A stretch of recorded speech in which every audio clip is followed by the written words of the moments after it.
Hey, everybody, welcome to another edition of Grace to All with Paul Gray. And you're going to enjoy today. I know you always do, but today's a special day. My friend Dominick Domasky is with us. I've interviewed Dom before. This podcast is number 319, and I interviewed him back way before number 100. And so we've been doing this for over 3 years. And I've got to tell you that in addition to being my friend and a soulmate, Dominick's my publisher. And he publishes other people's books, mine and his own. We'll talk about that in a little bit. He's an inspirational author, a YouTube host, sales expert. He's the founder of the inspirational sharing and publishing platform, Motivation Champs. And he's the author of a bunch of books, which we'll talk about. One of them in particular, one of them's The Journey of a Grunt and Don't Double Bread the Fish. He's the creator and co-author of the hit books, The Unofficial Guide to Fatherhood and Go Ask Your Dad. And he recently released a real hard-hitting ebook about how to write a book. And it immediately became a bestseller on Amazon. His greatest accomplishments, in his words, are his 2 children, and he aspires to be the best husband and father he can be. So without going into much more of his background, and there is a lot, Dominick, thanks for being here. Paul, thank you for everything you do. I'm honored to call you a friend. And let's just say it right off the bat. Paul is somebody I turn to from the messages he puts out every day, where I find myself listening and just thinking about life a little differently sometimes when I hear Paul's message. So I'm thankful for you. Thanks. Well, it goes both ways. It does goes both ways. One of the things that I wanted to talk about, just kind of to begin with, is I think it's your latest book called "My Name Is Sharon," which chronicles the pain that your family feels when your mom's advanced memory loss collides with the global pandemic. It's happened in the last couple of years, and the book is really compelling. And so I really recommend people get it. My Name is Sharon. It's a timeless love story, and it attempts to put a face on Alzheimer's disease and explain the grief and the guilt felt by the families quietly mourning the loss of the living. The loss of a loved one is never easy. However, and these are on the book notes, we attempt to find comfort in the special memories we've shared together. My Name is Sharon is a journey through a collection of precious family memories. We meet the kindest of spirits and uncover the deep connection between Dominick and his mother, and that's true in the book, and learn why this beautiful soul will be remembered as far more than a victim of disease. I'm getting goosebumps just reading that, because I got a lot of goosebumps reading the book, and I think I would have even if you and I wouldn't have been friends. But it's a wonderful book telling a wonderful story. So Dominick, just talk about that and the response you've gotten from it and what you hoped it would do and what it's done and those things. Okay. First, writing is different for so many people, and a lot of times it's cathartic, Paul. So people have a goal when they write a book, so many different goals. Some might write a book to supplement their business. Some might write a book to create a legacy. Some might write a book cathartically. So when I wrote this story about my mom, I had no clue how the story would end, because my mom's been going on about a decade now, battling Alzheimer's. It's been about really 5 years, 6 years since she's really known me. And here I started sharing this writing about the struggles, my guilt. I still have immense guilt. Like at this point, the point we're chatting, COVID just closed down the nursing home for the last month, and I haven't seen my mom for a month. And that was the journey. Who knew 2 years ago that COVID was going to last 2 years? And so I started writing this story, just telling about my mom's journey, who she was before, all the times she had protected me when kids picked on me for being goony and frail and talking with this hoarse voice. I had the same voice when I was 6 years old. So I'm sure I got picked on and things like that. And my mom was always there for me, defending me. And so now at this point, I felt like I needed to be there for her and I wanted to share her story, and not this Mm. story of that, not of the woman she was now, that Alzheimer's had stolen so much from her. I Mhm. wanted to show this woman that loved everybody and made me who I am. And so that's a story I hope to tell. I tried to tell Paul, and it's being received well. And I'm thankful that maybe some people realize that they're not alone. And I think a lot of times with Alzheimer's, we talk about it in the shadows, because our loved ones are so special to us. We don't want people to know that they're being robbed of their dignity, being robbed of this and that. And so you really do hide it. And I have guilt of how I hid it. And and that's what the book was about. I just wanted to try to open up a little bit, and hopefully I was able to accomplish that. Well, you did very well. And most all of us have, if not a close family member, at least a distant family member, or somebody in the church we go to, or in our business or our neighborhood, or something, who's either has Alzheimer's themselves, or somebody in their circle of friends does. And the book is really helpful. And I didn't even think about the COVID thing keeping people from seeing that. I knew that people couldn't go see their loved ones who had COVID in the hospital. I didn't think about the Alzheimer's thing till I read your book. And so it's very powerful. Thank you for writing it. And I really encourage people to get it. Thank you, Paul. Yeah. Who's the publishing company for that book? I hear it is Motivation Champs, which is interesting because I had moved away from writing books like that, because I feel that my passion is to share inspiration. And how do we create the ripple? How do we impact the most people? I realized that I can help the most people by helping them share their story. And so telling a story is one person, but how could I help more people? And so that's why you'll see across social media or something like that, or with the publishing, it's how do we share more stories? How can we get how can we reach out farther? And so for me, writing, I had been removed from it, and that's why I said, like, when I first started, I didn't even know what I was going to do with it, and was it even appropriate, but I put it out, and that's hoping people say nice things like you did. Well, thanks. Well, in a little bit, we're going to talk about helping other people share their stories in kind of a unique way with my newest book that you're publishing. But before we get to that, tell people, if you would, about this fascinating and I think very compassionate and very compelling ministry that you're involved in Pittsburgh, that you've been telling me about. Share about it and what's happening there. Okay, I'm so thankful you give this. It's not often that you're able to have a platform like this to tell about something you're passionate in. So it's called Feeding the Spirit, and it was a Methodist church let us set up in the bottom of their church originally. One of my friends, dear friend, Deb Thackra, she was running on a trail, running every morning, and she started to realize there was a lot of homeless out on the trail, and she wanted to make an impact. And at first it was dropping off sandwiches and things like that. Well, she'd reach under their blanket and she would talk to them and started to get familiar with them and become friends with them. But so then her and a friend, Chris Arts, and a few other people, Chris was a member at this Methodist church at the time, and they said, you can use the bottom of our church to have a meal. So at first they were cooking the meals, and I went in one day because I was in a business group, and Deb came in and told us about what she was doing down there. And I thought, wow, this was amazing. And so so there's been a weekly meal for about 10 years. I think we just hit 10 years, and now it's 11 years. And so we're talking tens of thousands of people. I think last year, if you're doing 200 a week, 52 weeks a year, I can't calculate that high, but I think what is that? That's about 10,000 meals a year. Yeah. And what we realized is, so it's not a soup kitchen.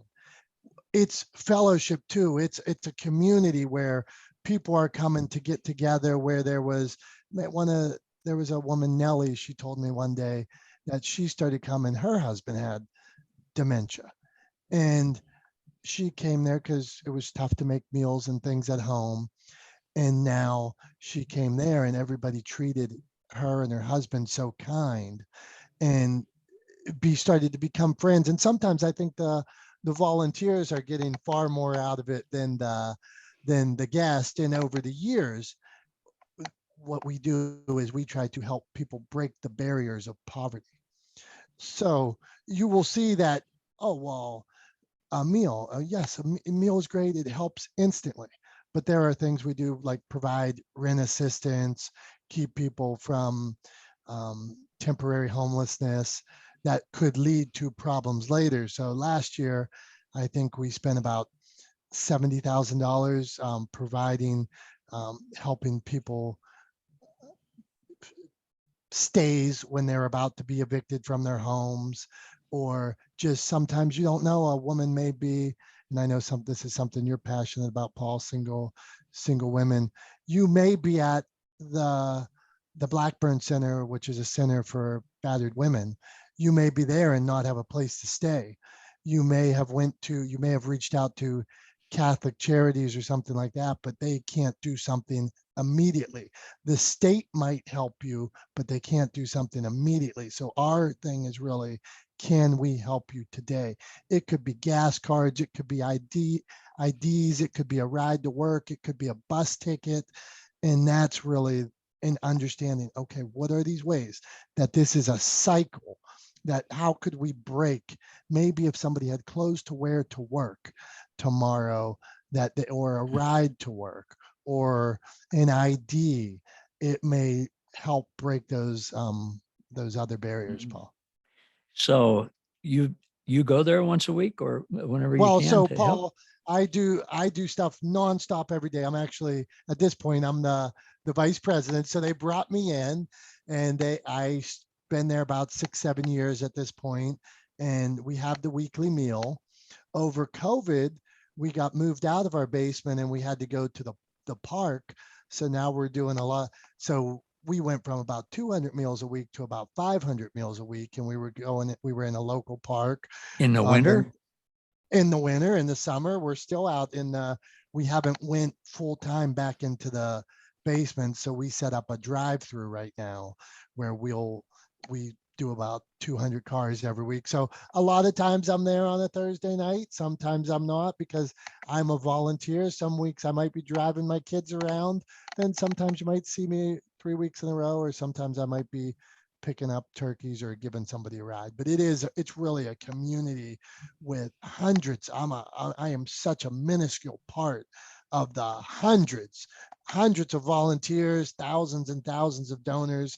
It's called Feeding the Spirit, feedthespirit.org, and always trying to make a difference in different ways. Wow, that's wonderful. I had no idea it was that all encompassing there. Mhm. Um, and you do so well in telling about it. And your friend started that just from on her walk, Yeah, seeing. and I think one of the things that I would want to get across is, some people would think, well, how did this person end up like this? We have zero judgment. Zero. Well, how did you have zero judgment? Because that's what you have to learn. So let's say me talking to you. About 20 years ago, I lost $500,000 in the restaurant business. I was a restaurateur. I went broke and lost $500,000. At that point, I was in a government repayment plan where they were garnishing wages and things like that. I at that point, I was thankful because my parents had helped me with a college degree and pushed me down that way. I had family and friends nearby. My sister-in-law, Kim, made me spaghetti dinners sometimes, and other people pitch in. There's so many people out there with no family. There's so many people out there with family in different states. There's people that get dropped off from the prison. They served whatever time and now they're out. There's family, they're out. They get dropped off. You say, well, how's that work? You get out of prison that day with the $200 that you have or no money.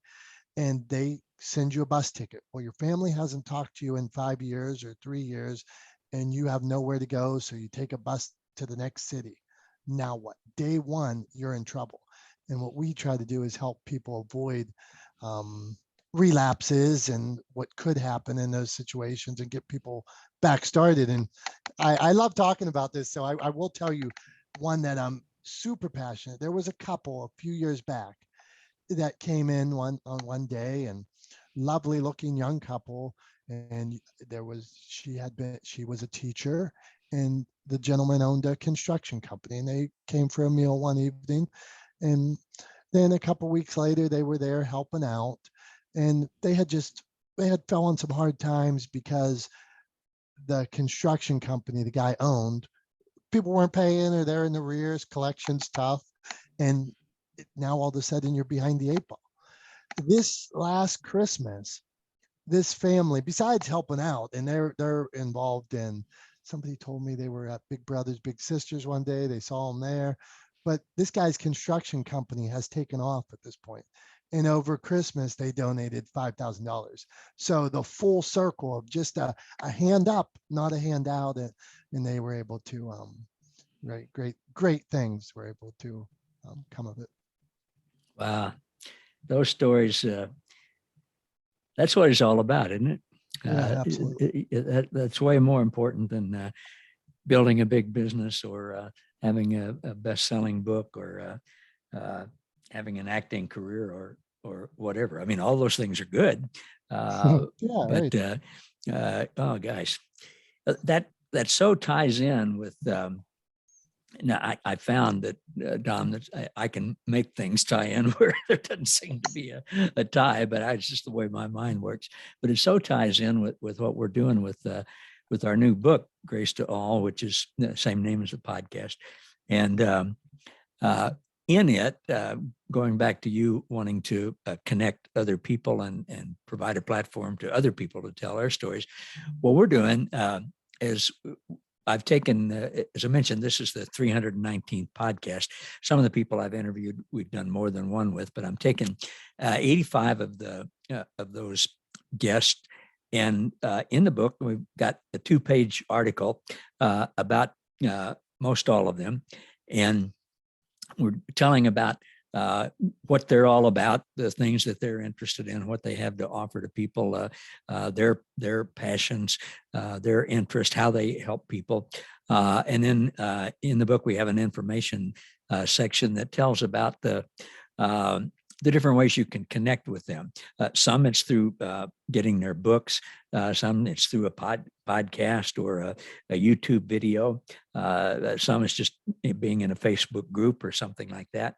A few of them, not many, but a few of them have active ministries that were might even be an official church, although like mine, we meet online anymore. A few of us meet in person, but it's all on Zoom now. But my goal is to help people around the country and around the world to connect with these folks and to find out about them and to be enriched by their books as I have. I almost everybody that I've interviewed who has written books, I've read at least one of their books, usually most of them.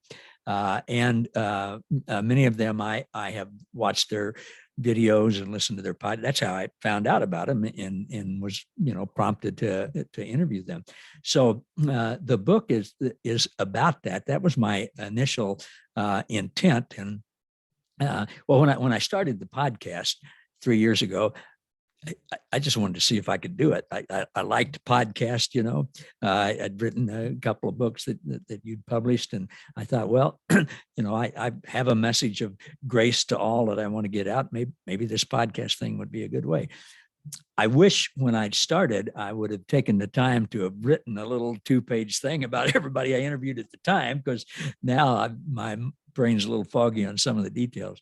But we're putting that together now. And so when I decided to write this book, then my intent was just to help people connect with them so that people would be encouraged and inspired by their messages. Well, then it kind of progressed into another thing where we've started a ministry here that's somewhat similar to the ministry that you talked about, Feeding the Spirit. Ours is for single parents. It's primarily single moms, but there certainly are also single dads too. But it's generally single moms that have the hardest time financially and in other ways too. And our goal is to have 100 people give $100 a month, $10,000 a month, that then we can turn around and give back specifically to single moms and their families. And we copied this after another ministry based out of Colorado that's doing that, and they have more than 10,000 a month coming in. We're just getting started on that, but in the last couple of months, we've been able to provide about $20,000 worth of help to single moms. And one of them, I got a text from a little while ago before we started this interview, and she has a 5, 6, 7-year-old daughter, was married. They were in a nice apartment. Both her and her husband worked, which is how they were able to pay for the apartment and other things.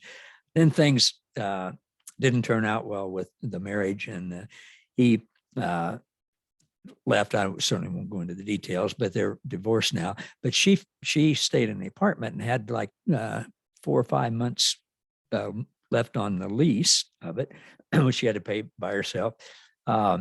And then she had to find another place to live. Well, somebody else in our group actually provided a place for her to live. It was a house that they owned that was vacant and was in disrepair, but they got it fixed back up. She was able to move into that and very reasonable rent, but she didn't have any appliances. So we found out about that, and she's very frugal, very good with her money, and she works full time, and so she's making a living. She's not, or whatever. So I said, well, find what you need in the way of appliances, and tell me what it's going to cost. And she said, well, I've been looking around. I've been looking at good used stuff and things, but I'll get that together. So a couple of days later, she told me that she'd need about $2,000 to get the appliances that she needed, and she was going to be moving into her new quarters in just a couple of weeks, and she didn't know how she was going to get those appliances. So we gave her a check for $2,000, and of course she was blown away by that, and it was a wonderful thing to be able to do to help her and her little daughter. And as you're aware, Dom, I know because we talked about this a little bit, single moms are among the most vulnerable in society. And sometimes they're living in a car or in a van with their kids because of, not because of choices they made, but just because of, bad stuff happened in COVID and losing their job. One of the things with single parents is, and a lot of single moms work more than one job, but kids get sick. And, if you, in a lot of jobs, you can take off from work and stay home with your kids when they're sick. You do that too much in some jobs and you get fired. Well, then you not only don't have any income, you don't have any insurance. And it's a vicious cycle.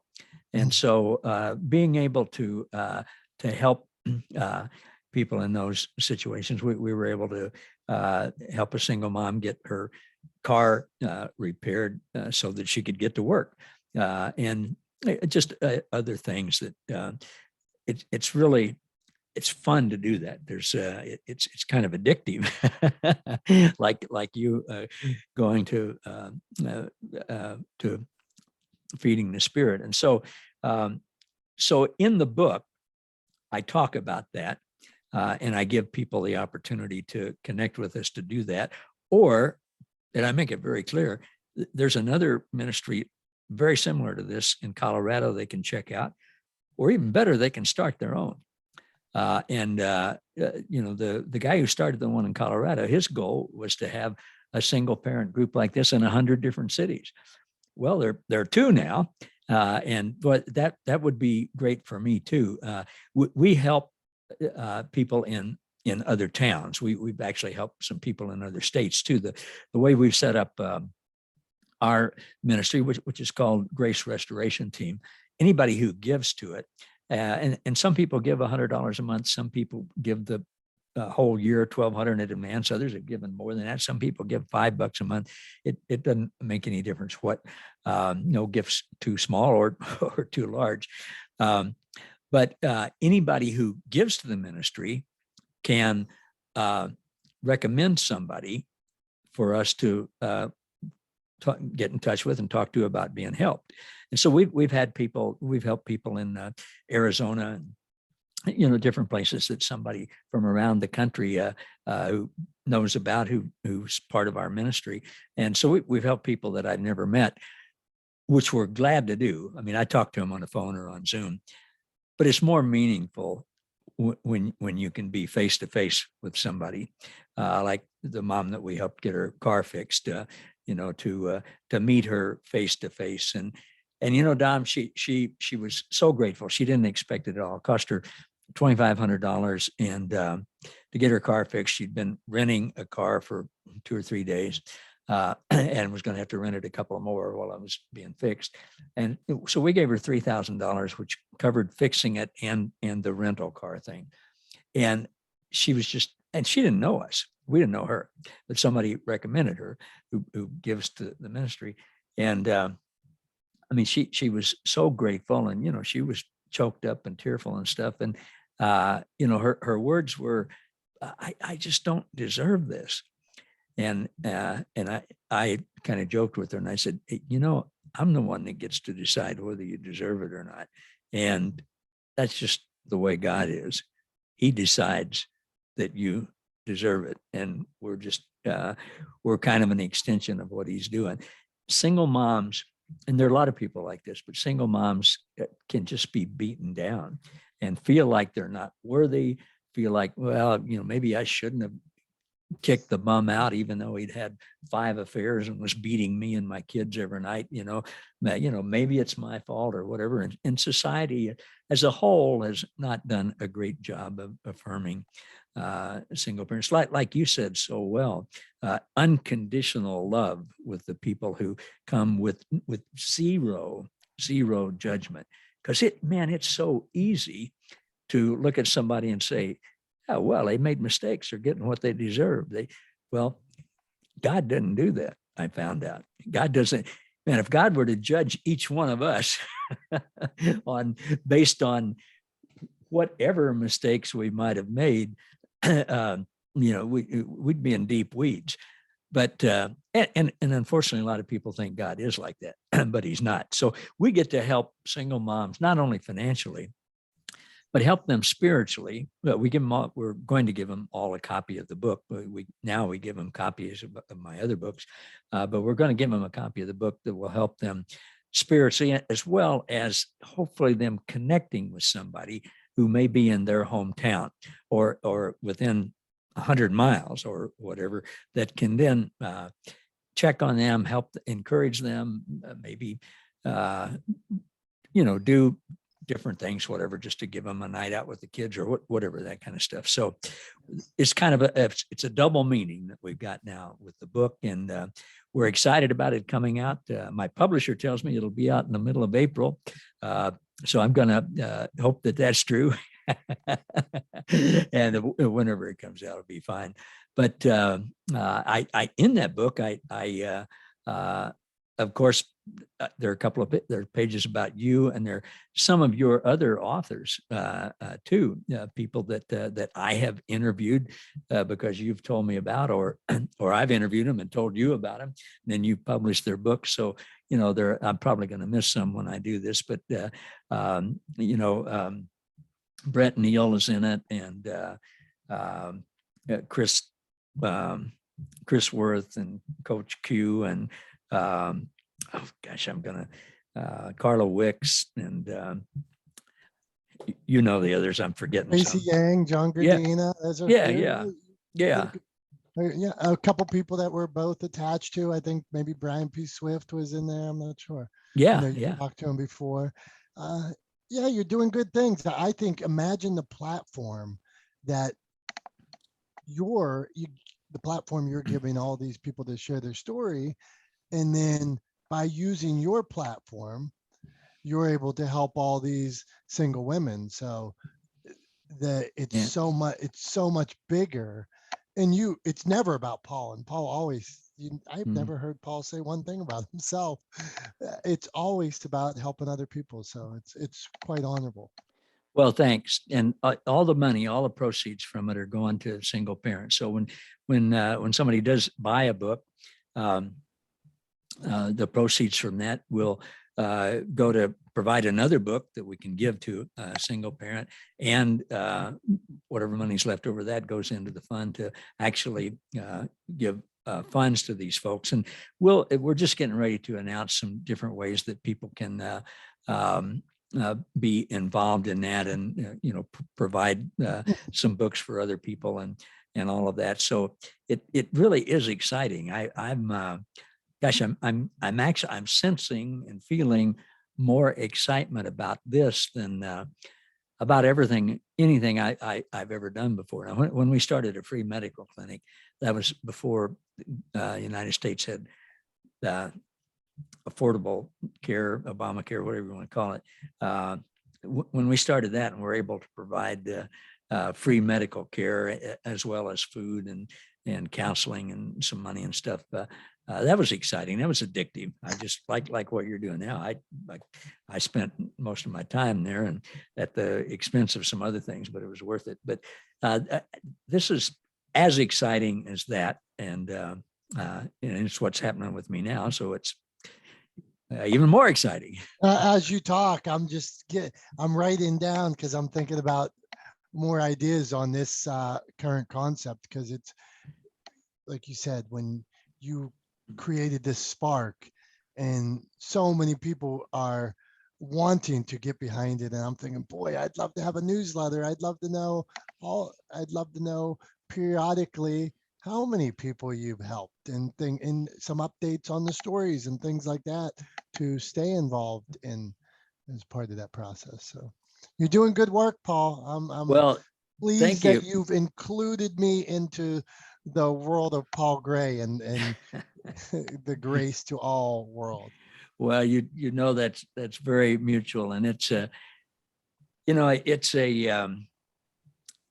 time that we live in is so exciting in so many ways. That you can call it the age of information, or the digital age, or whatever. But chances are you and I would never have met if it wasn't for the internet. Chances are most of the people that I've interviewed, I would never have met, if it wasn't for Zoom, wasn't for Facebook and LinkedIn and Twitter and things. And then COVID, with all of the horrendous things that have come from it, your mom's situation included. Technology has given a lot of people a way to connect that they didn't have before, and to connect in ways that are. I don't think anything's better than face-to-face in-person meeting, but certainly able to connect with people that we never would have before, just because of time and space. And so it's an exciting time to be alive, and to be doing what we're doing. Well, 100%. No boundaries, right? No boundaries. No boundaries. Dom, tell as we get ready to finish up. And again, as I mentioned before, you are, in addition to my friend, you're my publisher, and you do great work there. Tell people how they can connect with you, not only with Motivation Champs, but where they can get the books that you've written and the other things that you do. Okay, thank you, Paul. Appreciate it. You can always find me at Motivation Champs, so that you look up Motivation Champs anywhere. When I say that, we are trying to be on Facebook, on Twitter, in your library, anywhere, sharing inspiration. So that's Motivation Champs.